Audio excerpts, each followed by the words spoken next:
교전을 끌어냅시다. 그렇습니다. 누구냐? 누구냐? 자, 누구? 와라.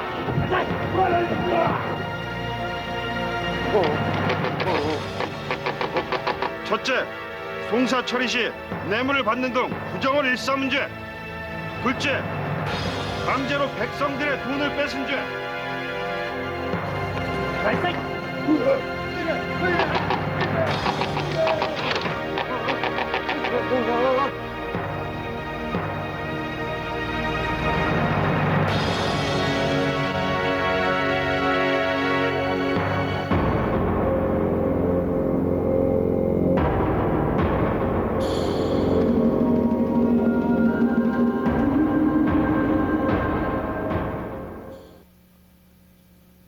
순조 11년 2월 황해도 곡산 지방에서 수백 명의 마을 사람들이 관할을 습격했습니다.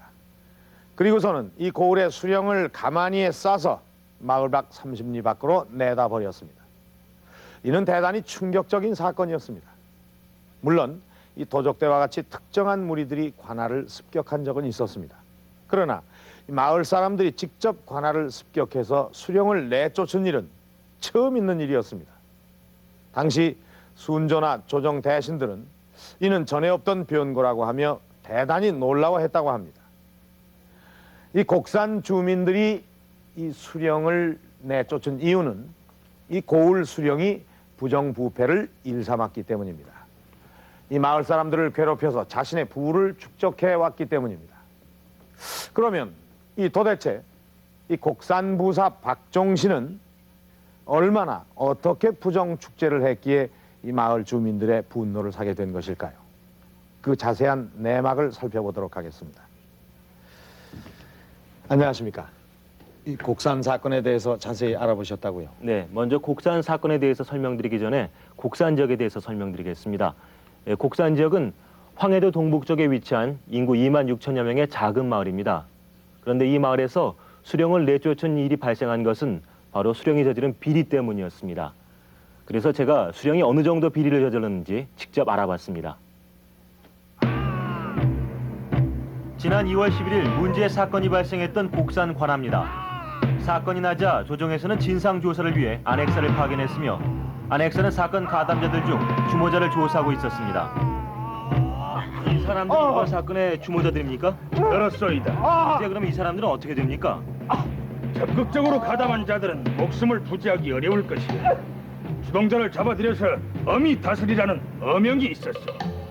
이번 사건은 수령의 부정축제 때문에 일어난 사건으로 알고 있는데 지금까지 수령의 부정축제에 대해서는 어느 정도 조사가 이루어진 상태입니까? 그건 지금 단계에선 말할 수 없어. 하지만 이번 일은 어떤 이유에서든지 용납될 수 없어. 어찌 주민들이 수령을 내칠 수가 있을까? 이 자들을 어서 옥에 가두고 가담자들을 더 잡아들이도록 해라! 이번 사건 원인은 조정은 사건 가담자들에 대해 강경한 입장을 취하고 있었습니다. 실제 순조는 최근 이 같은 일은 필시 국가의 존망이 걸린 문제니 주모자를 효수형에 처해야 한다고 명했다고 합니다. 때문에 안핵사를 통해서는 곡산 부사의 비리 내역을 확인할 수가 없었습니다. 그래서 주모자들을 직접 만나보기로 했습니다. 하지만 주모자와의 면담조차 쉽지는 않았습니다.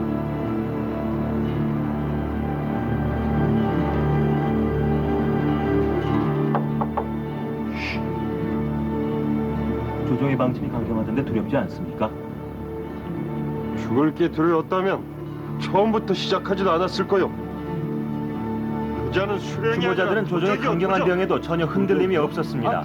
그만큼 곡산 부사에 대한 이들의 분노는 컸습니다. 뺐으니 그게 바로 도적이지. 돈을 강제로 뺏었다고요? 그렇소. 마을 사람들 중에 살림이 좀 괜찮다 싶은 사람들을 골라서 강제로 돈을 200냥씩이나 빼앗았다고. 왜요? 왜긴 왜겠어. 자기 뱃속 차리기 위해서 그러는 거지. 이외에도 곡산 부사는 장시 자릿세가 원래 한 냥 6전인데 27냥을 내라고 해서 그 이익을 챙겼고요. 또 포졸과 아전의 급료도 강제로 뺏었습니다. 그리고 원래 소는 함부로 죽이지 못하게 되어 있습니다. 농사에 중요하게 쓰이기 때문이죠. 그런데 곡산 부사는 소를 죽인 사람을 처벌하면서 그 이웃 사람들에게까지 500냥씩을 내라고 했습니다. 그 이유는 소 죽이는 것을 방조했다는 것이었습니다. 강제로 500냥씩을 뺏어간다고. 근데 아무리 수령이라지만 내란다고 다 냅니까? 아이고 답답하긴. 누군 돈을 내고 싶어서 냅니까? 돈을 내지 않고서야 해결될 수가 없으니까 그렇지. 뭐 길게 말할 것도 없습니다. 난리가 나기 며칠 전에도 그 돈을 안 낸다고 매 맞아 죽은 사람이 있으니까. 매 맞아 죽었다고요? 돈을 안 내다가 매 맞아 죽었다는 사람의 집을 찾아가 봤습니다. 실례하지만 이번에 돌아가신 분하고 어떤 관계십니까? 이 집 바깥 양반이라오. 200냥 때문에 사람 하나 잃었지요. 내 빚을 내서라도 200냥을 내야 하는데 관아에 끌려가 곤청을 맞고 와서는 며칠 동안 시름시름 앓더니 그만. 내 그래서 이번에 수령을 쫓아내는 일에 적극 찬성했죠. 하지만 그럼 뭐합니까? 이미 사람은 가고 없는데. 이런 피해를 입은 분이 이분 외에 또 많이 계십니까? 이따마다요. 적어도 100명은 될 거요. 100명이나요? 도대체 어떻게 했길래요? 관아에 끌려간다면 일이야. 우린 모르죠. 다만 관아에 가서 권전 몇 대 맞고 나오면 며칠 끙끙 앓다가 다들 저 세상 사람들이 되네요.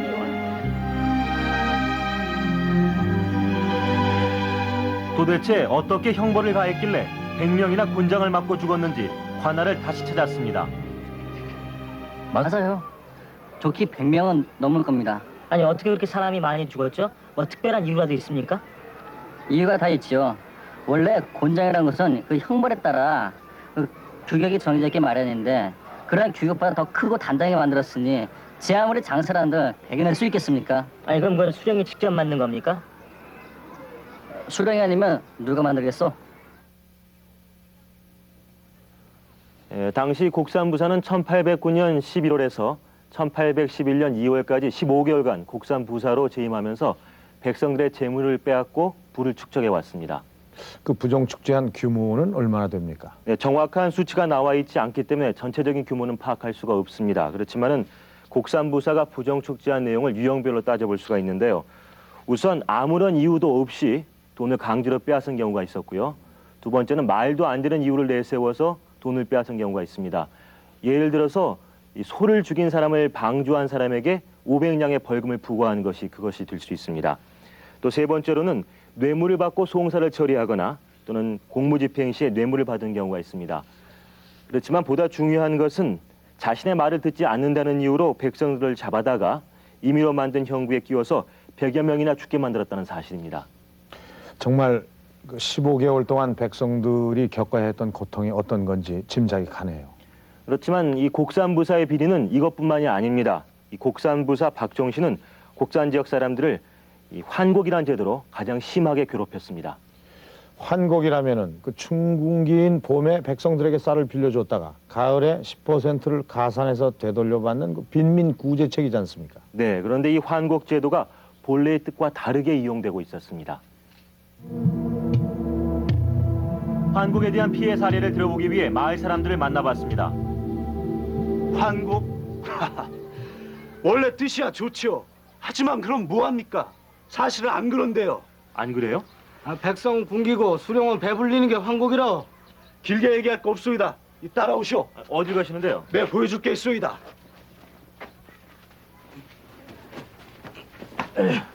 아니 이거 뭡니까? 이거 쌀 아닙니까? 이 안에 좀 들여다보시오.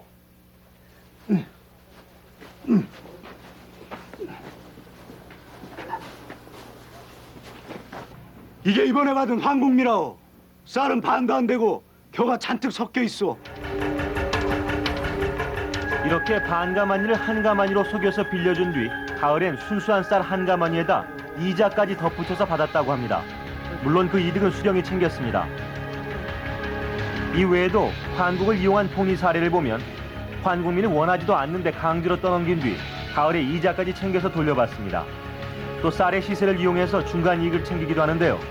예를 들면 봄에 쌀 한 석을 한 냥으로 계산해서 돈으로 빌려준 뒤 가을에 쌀값이 오르면 쌀로 되돌려받습니다. 그리고 환국민은 늘 여유분을 남겨두게 되어 있습니다. 재난에 대비하기 위해서죠. 그런데 그것을 내다 팔아 돈을 챙기기도 합니다. 실제 여유분의 쌀이 남아있는지 확인해보기 위해 환곡 창고를 찾았습니다. 이곳 곡산에는 서상창과 서하창 두 곳이 있는데 서상창으로 가보기로 했습니다. 그런데 창고는 텅 비어 있었습니다. 어찌된 영문인지 창고를 지키고 있던 보졸에게 물었습니다. 저 원래 창고에는 쌀이 남아있어야 정상 아닙니까? 아, 그야 그렇지요. 그런데 창고가 텅 비어 있던데요. 아, 진짜 모릅니다. 아니 창고를 지키는 분이 모르면 누가 합니까? 주민들 말로는 수령이 따로 챙겼다는데 사실입니까? 아, 뭐 올 봄에 황국미 주고 남은 쌀을 저기 능성강으로 보내긴 했지요. 하지만 그 이후로 어떻게 되는지 전 잘 모르겠습니다. 능성강이라면 곡산 지역과 평안도 성천 지역을 이어주는 강입니다. 왜 쌀을 이곳으로 옮겼는지 알아보기 위해 직접 강에 가봤습니다. 그리고 수소문 끝에 쌀을 다른 지역으로 운반했다는 뱃사공을 만날 수 있었습니다. 말씀 좀 여쭤보겠습니다. 예? 최근에 쌀이 나간 적이 있습니까? 이번에도 한 2,000성 나갔을게요. 어디로요? 저기 강 건너 평안도 성천 지역인데 거기서 장씨가 성하니까. 그럼 거기서 내다 판다는 말입니까? 그야 뻔하지 않소. 그렇지 않고서야 그렇게 많은 쌀을 옮길 이유가 있겠소. 그러면 그 돈은 어떻게 하나요? 그야 수령이 챙기겠지. 마을 사람들은 다 아는 사실이요. 이 비리 내역을 보니까 원성을 살만도 하네요. 그러면 이후에 이 일은 어떻게 처리됐습니까?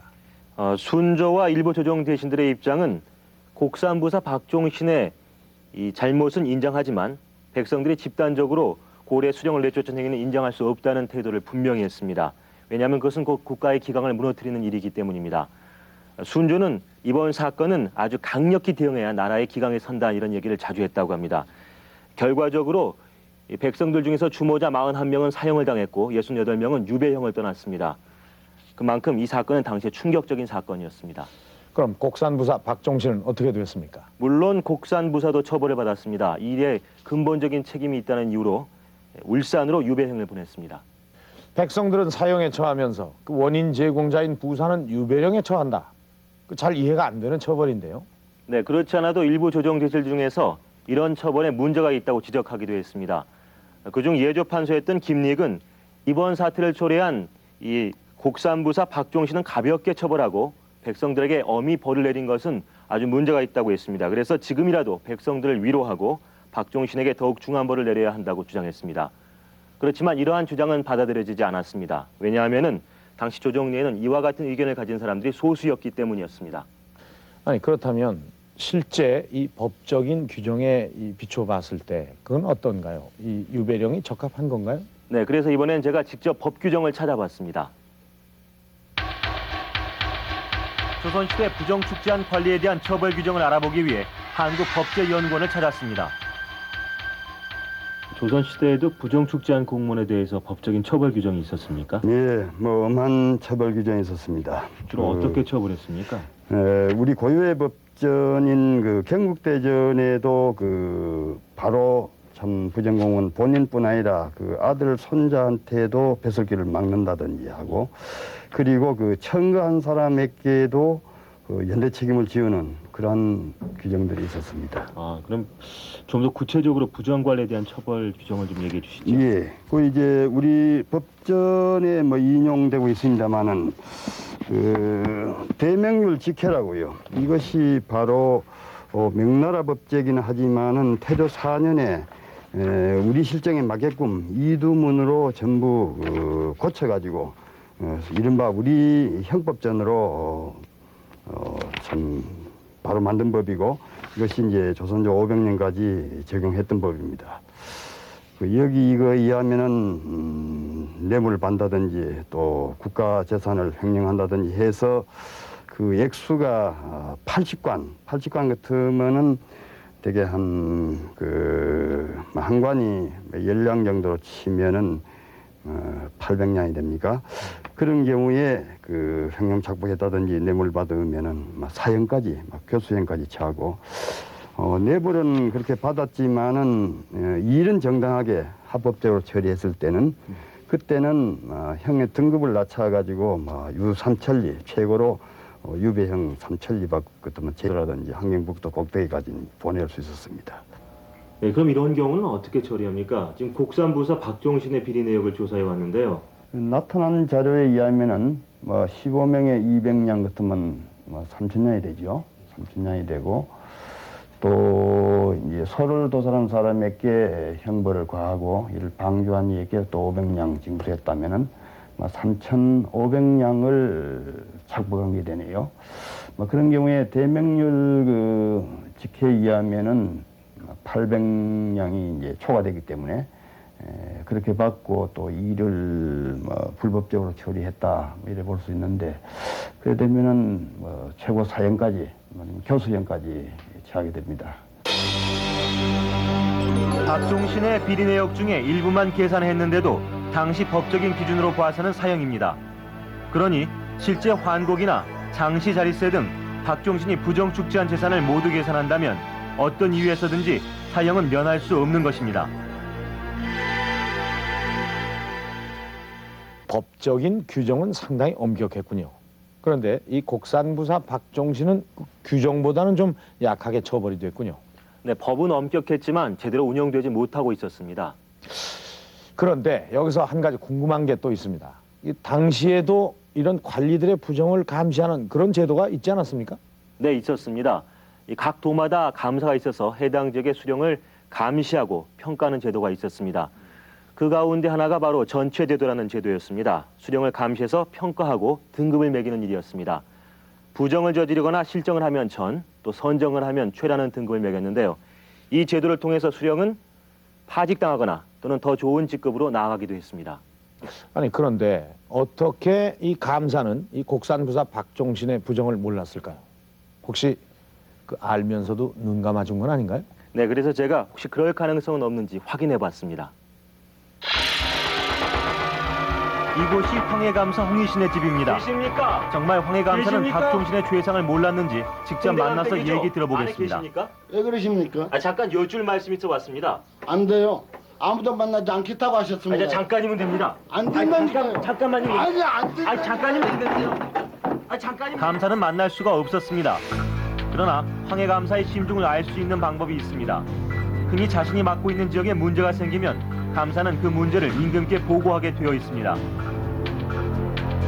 홍희 씨는 어떤 의견서를 올렸는지 비변서를 찾았습니다. 그런데 홍희 씨이 올린 내용에 의심스러운 부분이 있었습니다. 박종신이 가혹했던 것은 사실이지만 백성들을 불법으로 괴롭힌 것은 아니다라는 부분입니다. 이는 박종신의 가혹한 행위를 알고 있으면서도 그를 옹호하고 있는 것입니다. 또한 조정관리들 중에도 감사가 박종신의 비리를 알고 있었다고 주장하는 사람들이 있습니다. 그중 한 사람이 예조 판서 김디익입니다. 그는 박종신과 그를 비호해준 감사를 중형에 처해야 한다고 주장했습니다. 이러한 내용의 상수를 올린 또 한 사람이 있습니다. 전 사관원 헌납 유현장입니다. 그러나 그의 상소는 받아들여지지 않고 오히려 사람을 보는 것이 경망스럽다는 이유로 파직당했습니다. 안녕하십니까? 실례지만 지금 심경이 어떻습니까? 그야 어찌다 말로 표현할 수 있겠소. 이번 상소가 왜 문제가 된 것입니까? 감사 홍희신과 부사 박종신을 중형에 처해야 한다는 내용 때문이었습니까? 그런 것 같소이다. 그런데 이번 상소에 보니까 감사가 박종신의 비리를 알고도 눈 감아줬다고 쓰셨던데 왜 그런 생각을 하셨습니까? 이번에 사건이 나고 곡산 지역을 다녀왔어. 가서 마을 사람들을 만나보니 애들까지도 박종신의 비리를 다 알고 있습니다. 그런데 감사가 돼서 그 사실을 몰랐을 리가 있겠습니까? 전 사관원 헌납 위원장은 감사의 묵인하에 박종신이 비리를 저질렀다고 확신하고 있었습니다. 이러한 주장을 입증해주는 또 하나의 근거가 목민심서입니다. 정약용은 목민심서에서 무릇 외읍의 일들의 폐원을 찾아 들어가면 모두 감사에 든다라고 하며 당시 지방관리의 수탈 뒤에는 늘 감사가 결부되어 있음을 이야기하고 있습니다. 이러한 여러 가지 정황으로 봐서 감사가 박종신을 비호해줬을 가능성이 높습니다. 하지만 조정에서는 감사나 박종신을 처벌하지 않고 오히려 상수를 올린 유현장을 파직시켰습니다. 박종신을 비호하는 또 다른 배우가 있을지도 모른다는 의문이 드는데요. 하지만 그 실체는 알 수 없었습니다.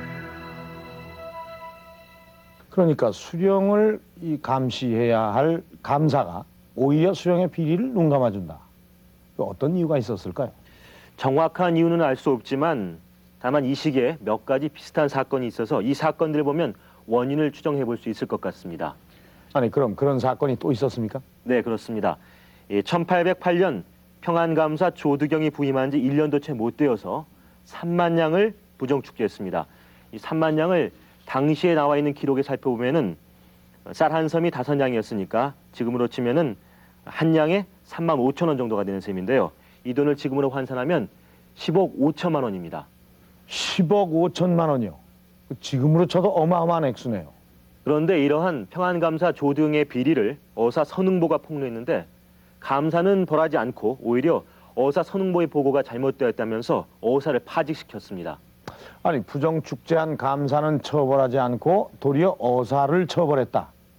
그것도 상식적으로 납득이 잘 안 가는데 그런 사례가 또 있습니까? 네, 1860년 전라감사에 부임되었던 김시현이 2년간 60만 양을 부정축제했습니다. 60만 양이요. 60만 양이면 얼마나 됩니까? 지금으로 보면은 한 210억 원 정도가 됩니다. 210억이요. 그 정말 놀라운 액수군요. 60만 양이면 당시 법규로 봐서 당연히 사형입니다. 그런데 당시 조정에서는 김시현을 파직시킨 뒤 제주도에 유배시키는 데 그칩니다. 더구나 1년도 채 안 돼서 유배형을 거둡니다. 그러니까 유배지에서 풀려난 거죠. 아니 사형을 받아야 할 사람이 그래서 풀려났단 말이죠. 이 시기에 어떻게 이렇게 부정축제를 한 관리들에게 관대했던 건가요? 이 세 가지 사건을 보게 되면은 공통점이 있습니다.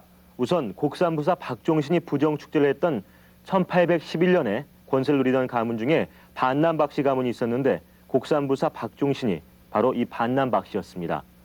그리고 평안감사 조두경이 부정축제를 한 건 1808년인데 이때 권세를 누리던 가문 중에 풍양조씨 가문이 있었고 조두경 역시 이 풍양조씨입니다. 마지막으로 1860년 60만 양을 부정축제했던 전라감사 김시현은 당대 권세를 누렸던 안동김씨 가문의 혈족입니다. 이 부정축제를 일삼았던 관리들 뒤에는 당대 그 권세가 막강했던 그런 가문들이 있었네요. 예, 이것으로 봐서 세도 가문과 부정축제를 한 관리 사이에는 뭔가 관련이 있을 가능성이 높습니다. 그렇군요. 그러니까 이 곡산부사 박종신도 이 반남박씨 가문이라는 권세를 등에 업고 부정을 저질렀고 또 그 때문에 이 법 규정보다는 가벼운 처벌을 받을 가능성이 있었겠네요. 네, 그럴 가능성이 높습니다. 네, 알겠습니다. 오늘 수고 많으셨습니다. 감사합니다.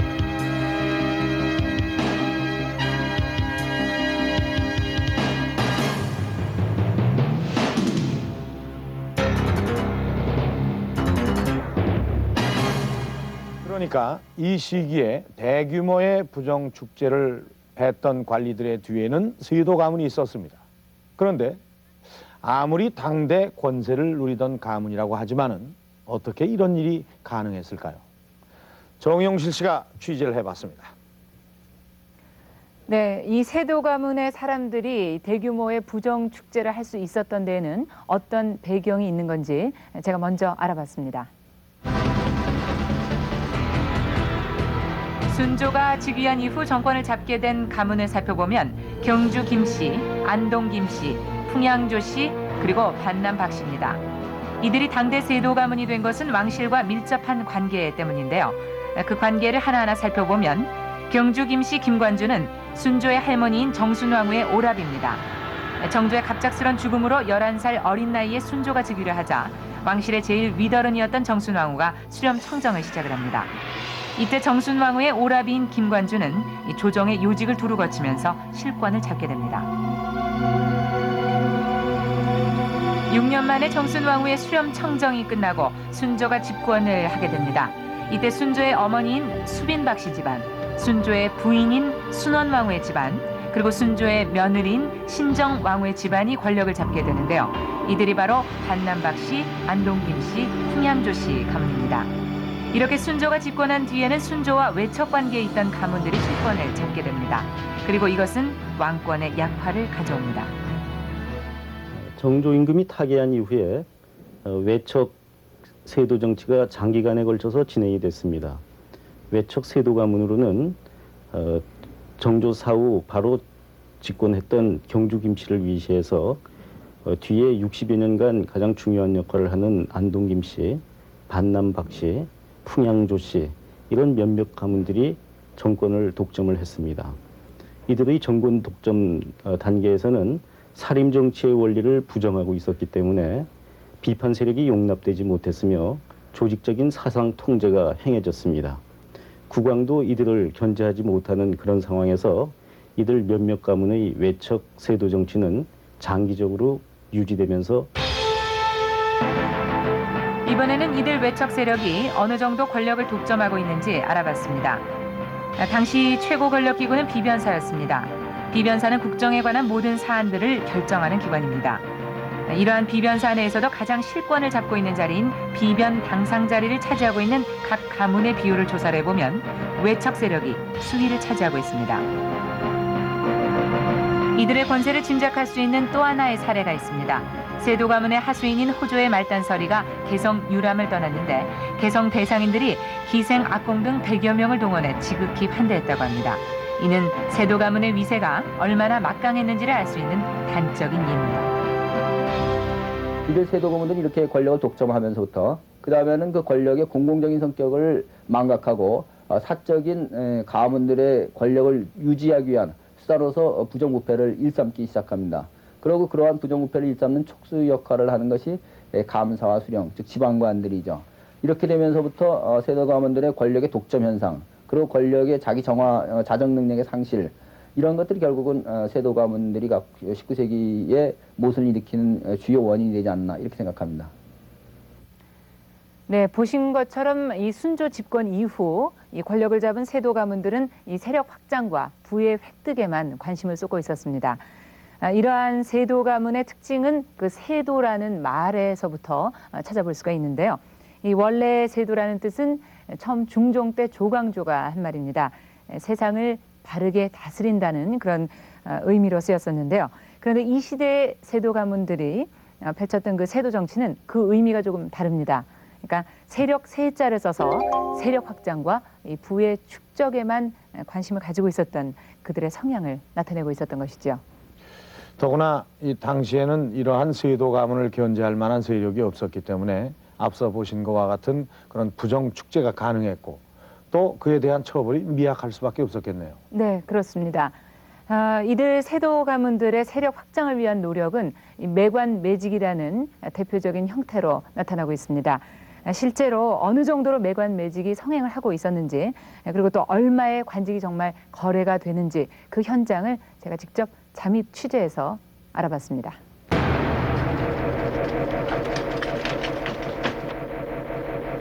관직을 얻기 위해 세도 가문을 찾는 사람들이 늘어나고 있다고 합니다. 그래서 과연 어떻게 매관 매직이 이루어지고 있는지 알아보기 위해서 직접 선비로 가장을 한 뒤에 최고의 권세를 누리고 있다는 김대감 집을 찾았습니다.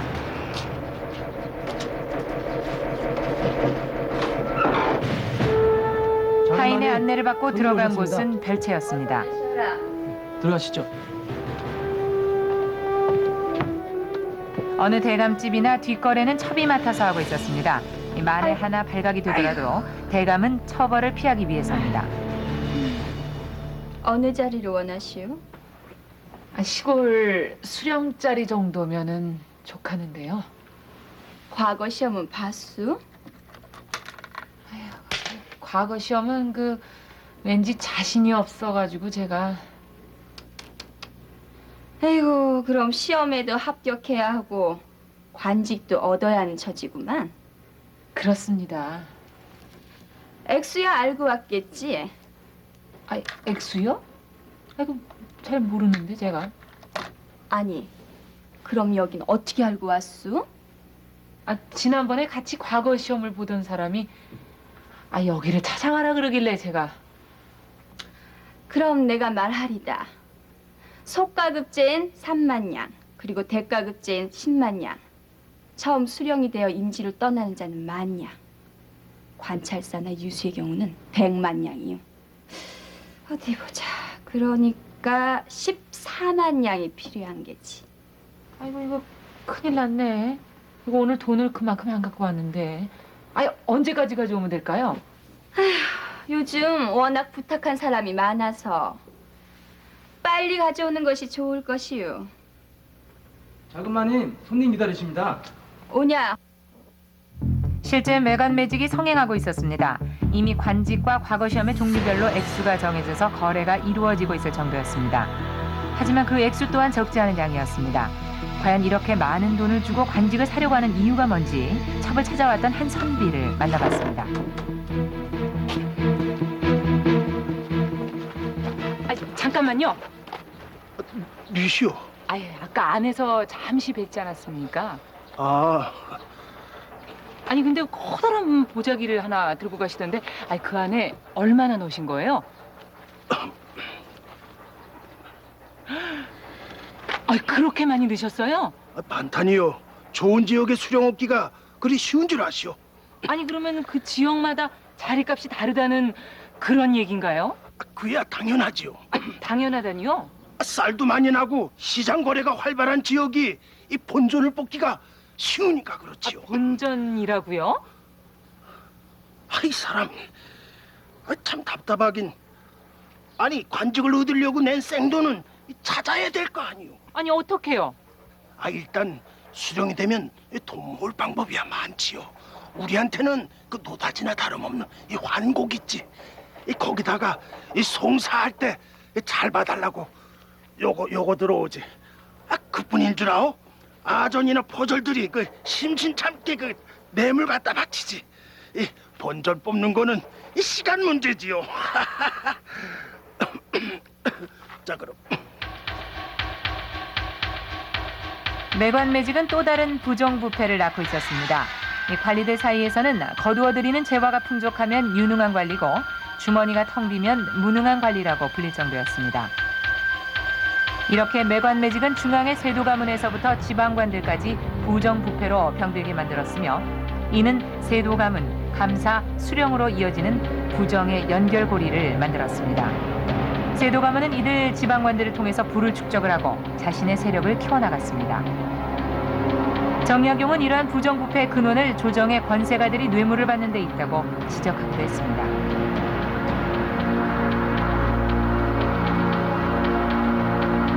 매관 매직의 폐단은 이뿐만이 아니었습니다. 이 조선 왕조 건립 이후 우수한 인재를 등용하는 등용무로서 그 역할을 해왔던 과거 제도가 유명무실해졌습니다. 과거 제도의 그 문란을 가져오는 행위들은 여러 가지가 있었습니다. 그 중에서 몇 가지 그 예를 든다면, 문과의 경우에 있어서는 세도 가문과 그리고 국왕의 그 통보에 의해 가지고 과거 시험을 치르기 전에 이미 합격을 통보받고 잔치를 벌이는 그런 경우도 있었습니다. 이 경우 이렇게 해서 합격된 인물이 훗날 성균관의 대사선까지도 지내게 됩니다. 그런가 하면 무과에 있어서는 무과 시험장에 나가지도 아니하고 세도가들의 지원에 의해서 무과 합격증을 걸머쥐는 이런 사례들도 자료에서 나옵니다. 그만큼 외척 세도 정치가 행해지는 속에서 매관 매직이 성행되고 관료제도는 유명무실화되고 과거제도는 그렇게 문란한 상황으로 치닫고 있었습니다. 과거제도의 문란은 매관 매직을 더욱 성행하게 했습니다. 이 매관 매직과 과거제도 문란이라는 악순환이 거듭된 거죠. 결국 세도 가문을 통해서만 관직을 얻을 수 있게 되었고, 이는 세도 가문의 위세를 더욱 강하게 만들었습니다. 네, 이렇게 매관 매직을 이용을 해서 세도 가문들이 자신의 세력을 키워갔으며 이 경제적인 부를 축적해 나갔던 것이지요. 네, 그렇군요. 그런데 무엇보다도 이 심각한 것은 매관 매직으로 인해 이 사회 전체 부정부패가 만연하게 된다는 점이네요. 네, 그렇습니다. 세도 가문에서부터 감사, 수령에 이르기까지 이 부정을 저지르는 것을 당연시 하게 됩니다. 그리고 또 이러한 분위기는 이 지방 관아의 아전들이나 포졸에게까지도 퍼지게 되는데요. 이 당시 아전들의 부패상을 이번에는 사파를 통해서 한번 살펴보도록 하겠습니다. 자, 우선 이 백성들이 억울한 일을 호소하러 관아로 오게 되면은 이미 해가 저물어서 일이 끝났다는 등 갖은 핑계를 대면서 이 관아에 들어가는 것을 막습니다. 하지만 뇌물만 주게 되면은 이 관아에 어느 때고 들어갈 수 있게 되는 것이죠. 자, 두 번째는 이 곤장을 치는 포졸들에게 미리 돈을 주게 되면은 보시는 것처럼 이 곤장을 때릴 때도 아주 약하게 때린다 그럽니다. 자, 세 번째는 옥에 갇혔을 때의 처우도 이 돈에 따라서 달라지는 것이죠. 돈을 주게 되면은 아주 호의적으로 대하게 된다고 합니다. 자, 그리고 네 번째는 추석이나 설 같은 명절만 되면은 민가를 돌아다니면서 강제로 돈을 걷습니다. 요즘 말로 하면 일종의 떡값을 요구하는 행위라고 할 수가 있겠죠. 자, 마지막 다섯 번째입니다. 다른 사람 앞으로 나온 출두 명령서를 가지고 나와서요, 이 마을 사람들에게 겁을 줍니다. 그리고 돈을 주면은 출두하지 않아도 되게끔 해주겠다고 하면서 돈을 빼앗게 되는 것이죠.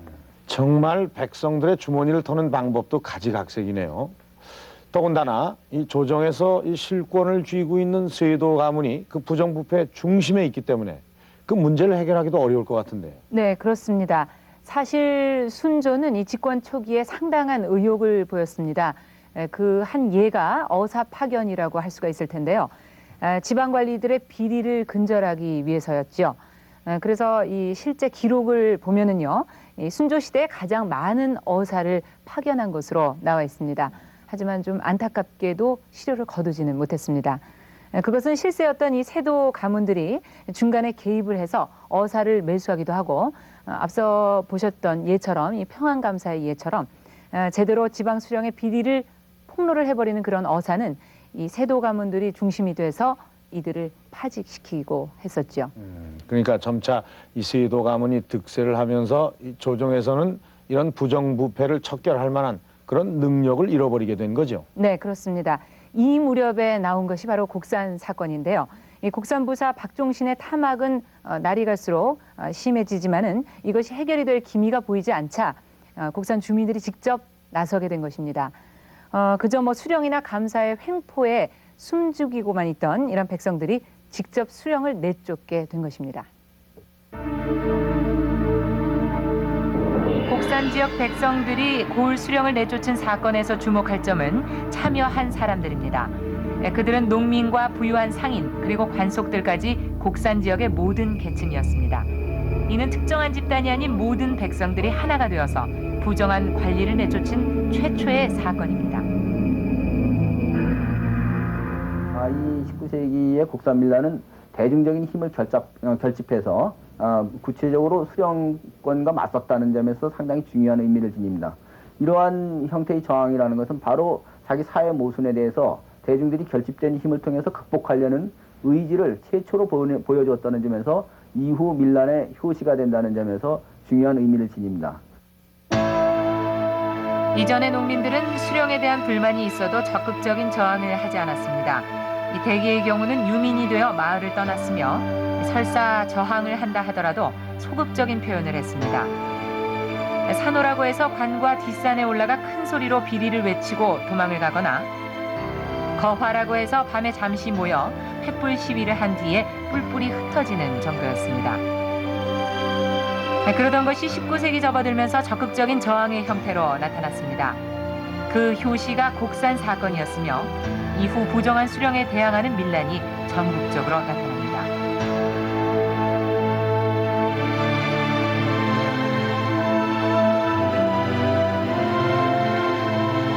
많은 일반 농민층들도 세도 가문들의 그 가렴주구에 의해서 몰락하게 되니까 이들의 불만과 성장하는 사회 세력들의 어떤 새로운 사회에 대한 갈망, 이것이 결합되면서 결국은 19세기 밀란이 일어났다고 할 수 있을 것 같습니다. 그 가장 중요한 밑바탕으로서는 역시 백성들의 의식의 성장이라고 할 수 있을 것 같은데, 우리가 흔히 프랑스 혁명을 설명할 때 앙시앙 레즘 갖고 설명하지 않고 그것을 깨트린 구차제를 깨트린 민중들의 힘을 강조하듯이 19세기에 있어서도 그러한 부정부패라든지 매관 매직과 같은 세도 가문의 전행과 비리를 비판, 극복하는 백성들의 어떤 역량, 농민항쟁을 강조할 필요가 있을 것 같습니다. 그런 의미에서 1811년에 일어난 곡산밀란은 그러한 19세기의 역동성 있는 사회를 여는 서곡이고 출발점이라는 데서 중요한 의미를 가진다고 할 수 있겠습니다. 이처럼 1811년 곡산에서 일어난 사건을 시작으로 백성들은 서서히 자신의 목소리를 내기 시작을 합니다. 이것은 세도 정치의 부정부패가 극심해졌기 때문이라고 말할 수가 있겠죠. 알겠습니다. 오늘 말씀 감사합니다. 사실 부정부패는 어느 시대나 있었습니다. 그런데 우리는 부정부패 하면은 19세기 초 순조 집권 이후를 떠올리게 됩니다. 왜일까요? 그것은 오늘 우리가 살펴본 것처럼 세도 가문이 권력을 독점하면서 그 어느 시대보다도 이 부정부패가 극심해졌기 때문입니다. 오늘 우리가 19세기 초 세도 정치 하에서의 부정부패를 통해서 본 것은 이 부정부패를 막기 위해서는 정치 세력 간의 견제와 균형이 우선돼야 한다는 것입니다. 만약 그것이 제대로 이루어지지 않으면 백성들의 준엄한 심판을 받게 된다는 것입니다. TV 조선왕조실록 여기서 마칩니다.